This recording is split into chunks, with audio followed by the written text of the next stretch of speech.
A lot of my Haworthias are flowering at the moment. Look at them. So it's good to make them touch each other so that when the pollinators come around, then they can move from one bloom to another, and hopefully they get fertilized and maybe I can get some seeds.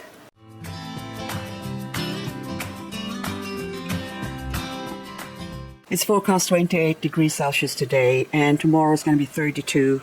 The following day going to be 34, and by next week we will be experiencing 40s Celsius.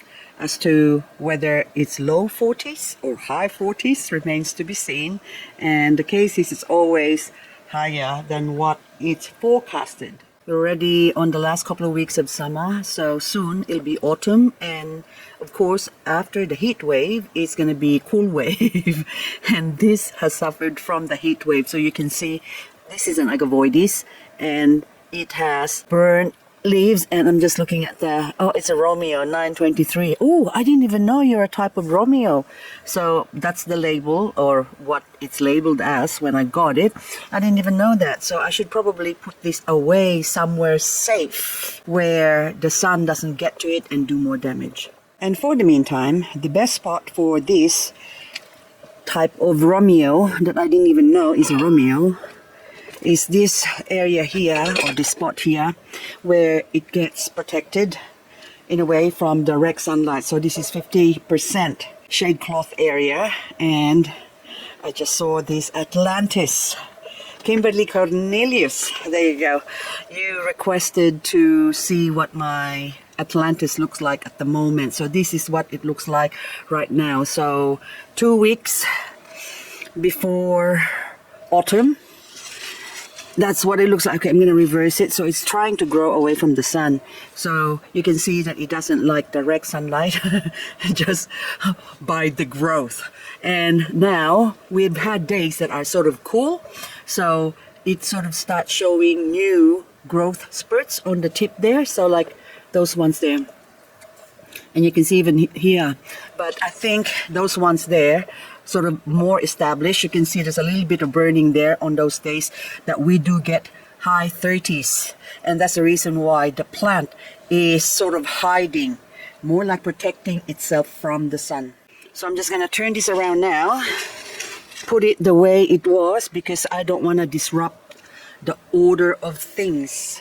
But this one here is facing the sun, so it's about 10 o'clock, 11 o'clock in the morning here in Canberra, Australia, and you can see the sun is sort of still coming from the north and shining on to this beautiful Atlantis. Look, this gorgeous. So this is actually already a, of course, propagation. I have two other propagations, small ones that I've given away to people.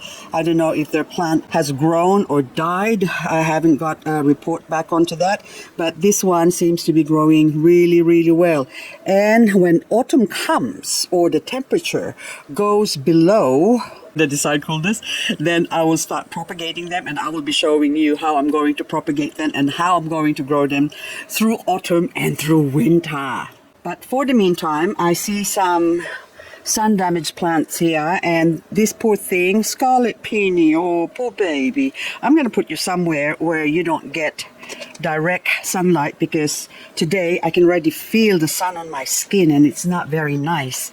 So I'm going to put it here. I've got an empty spot here, and I've got a little bit of shade cloth covering, if you can see on the top or even on the bottom there. There you go.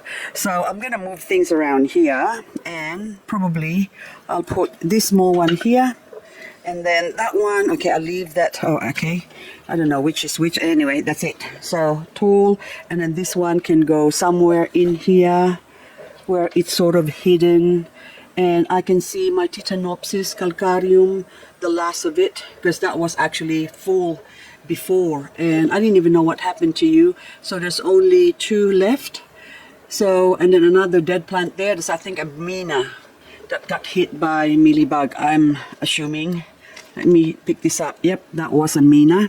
And look, it's dead. I still got some Mina at the front there that's alive. But anyway, this one, I suspect not only mealybug, but this was also hit by the last frost that we had here in Canberra. Oh no, Saraboni, look what happened to you. But there's still hope. And also this green chili. Look, that was too spicy for you, isn't it? So I better put you somewhere a little bit cooler as well, not exposed to direct sunlight. And this big pot of different succulents that I've got here is on the firing line. I moved this from a more secure location where that big bowl is of Blood Marias hybrid, because one of them got burned. So this one now, I think I might have to, you can still see the water on top since I watered it last night, so I might need to move this somewhere as well, not so directly out in the sun, because there's a few agavoides here. So this is actually an original Romeo, and also, or the original strain that is, and so I would really like to preserve them and not, oh, another bloody Romeo over there, so I don't want them to get damaged, so I'll secure them for now. So I have to find a spot where I've got a bit of shading, so maybe somewhere in that curtain area there where the white plate that you can see, let's go move it over there. There you go, it can stay here, and this thing spins around. I hope it doesn't topple over because it's a little bit heavy, so we'll have to see. And maybe I need to install another curtain on this side here, provided the wind doesn't blow it away like the last time. So even just a small shade cloth, which is stronger, would probably be better than nothing.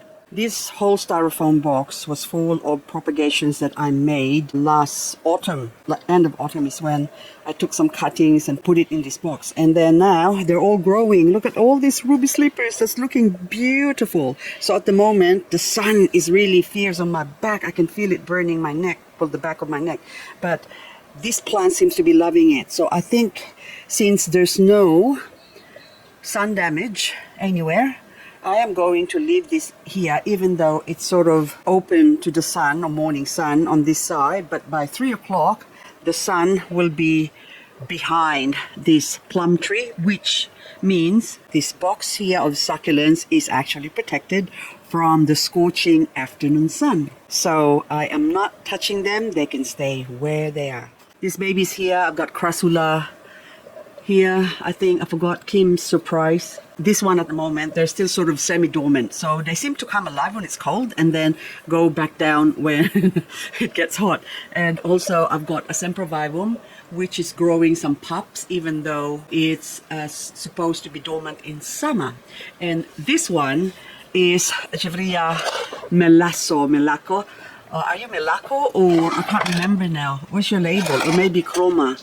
Doesn't matter. Anyway, one of those two, but it is looking beautiful. Maybe this is more like Melaco than Chroma, I think, because I can't see any chromation on it yet, but it's just looking so beautiful. A few weeks ago, this was all sickly green, I call it, and then now it's starting to show some colors.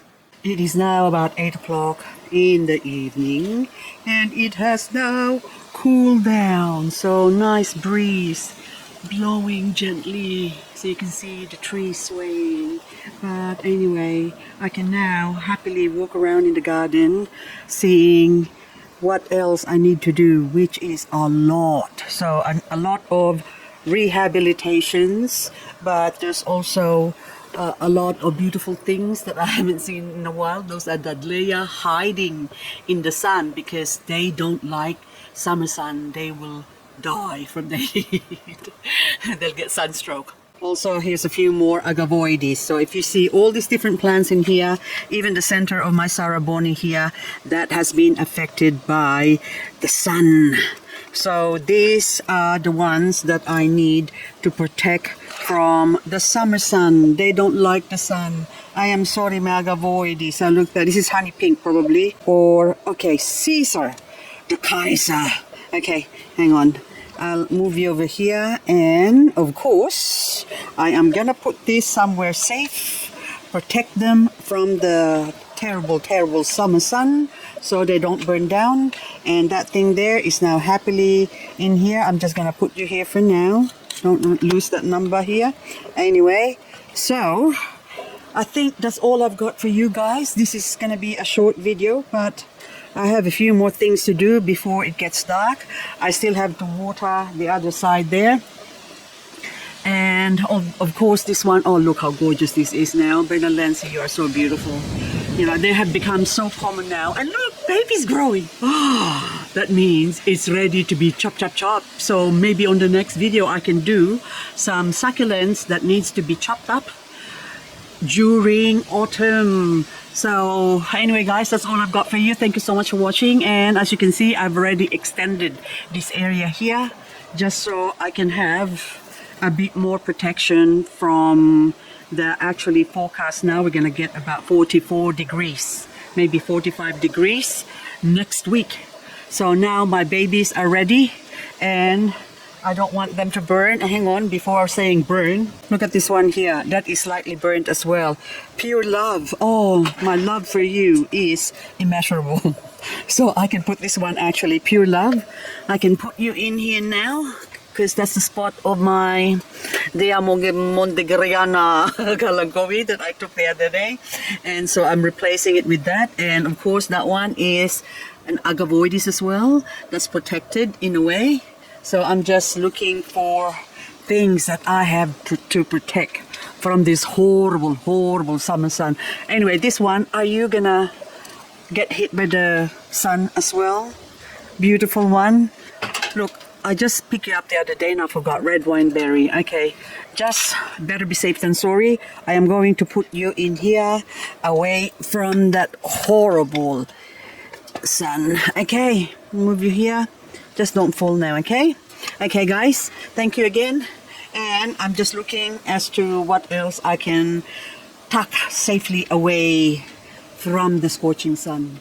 Oh yes, I just remembered this. This one is out in the open. This is Shaviana pink frills. I have to look at the label. And to think I only started with one plant, which is actually almost about that size there.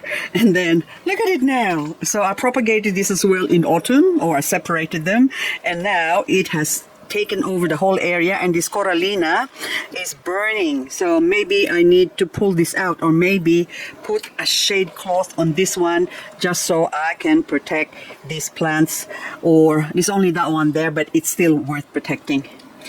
Anyway, that's all I've got. I'm still looking and see what else I can do. They're so pretty. Okay, bye bye.